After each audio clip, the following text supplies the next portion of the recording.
ಲಿಂಬೆ ಹಣ್ಣಿನ ಶರ್ಬತ್ನಂತೆಯೇ ಕಾಣಿಸುತ್ತೆ, ಆದ್ರೆ ಇದು ಲಿಂಬೆ ಹಣ್ಣು ಶರ್ಬತ್ ಅಲ್ಲ. ಕುಡಿದ್ರೆ ಇಡೀ ದಿನ ನಶೆಯಲ್ಲೇ ತೇಲಾಡೋದು ಪಕ್ಕ. ಶರ್ಬತ್ ಸೇಂದಿ ನೋಡಿ ಸ್ವತಃ ಪೊಲೀಸರೇ ಶಾಕ್ ಆಗಿದ್ದಾರೆ.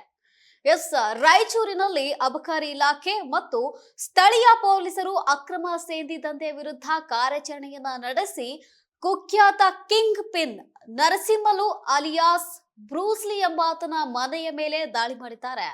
ಚಂದ್ರಬಂಡ ರಸ್ತೆಯ ನಿವಾಸದಲ್ಲಿ ನಡೆದಂತಹ ಈ ದಾಳಿಯಲ್ಲಿ ಸಿಎಚ್ ಪೌಡರ್ ಮತ್ತು ಅಲ್ಪ ಜೋಲಂ ಸೇರಿದಂತೆ ನಿಷೇಧ ರಾಸಾಯನಿಕಗಳನ್ನ ಬಳಸಿ ತಯಾರಿಸಿದಂತಹ 1325 ಲೀಟರ್ ಸೇಂದಿ ವಶಪಡಿಸಿಕೊಳ್ಳಲಾಗಿದೆ.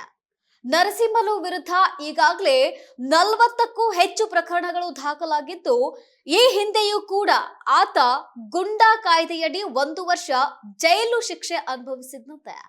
ಇನ್ನು ದಾಳಿ ವೇಳೆ ನರಸಿಂಹಲು, ರಮೇಶ್ ಮತ್ತು ಮಹೇಶ್ ಎಂಬ 3 ಆರೋಪಿಗಳು ಅಲ್ಲಿಂದ ಪರಾರಿಯಾಗಿದ್ದಾರೆ. ಅಬಕಾರಿ ಅಧಿಕಾರಿಗಳು ಇವರ ವಿರುದ್ಧ ಪ್ರಕರಣ ದಾಖಲಿಸಿದ್ದು ಈಗ ತನಿಖೆ ನಡೆಸ್ತಾ ಇದ್ದಾರೆ.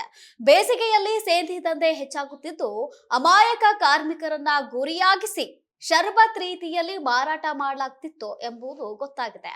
ಇನ್ನು ಈ ಲಿಂಬೆ ಹಣ್ಣಿನ ಶರ್ಬತ್ನಂತೆ ಕಾಣಿಸ್ತಿದ್ದ ಈ ನಶೆಯಲ್ಲಿ ತೇಲಾಡೋ ರೀತಿ ಮಾಡ್ತಿರ್ತಕ್ಕಂತಹ ಈ ಲಿಂಬೆ ಹಣ್ಣು ಶರ್ಬತ್ ನೋಡಿ ಸ್ವತಃ ಪೊಲೀಸರೇ ಬೆಚ್ಚಿ ಬಿದ್ದಿದ್ದಾರೆ.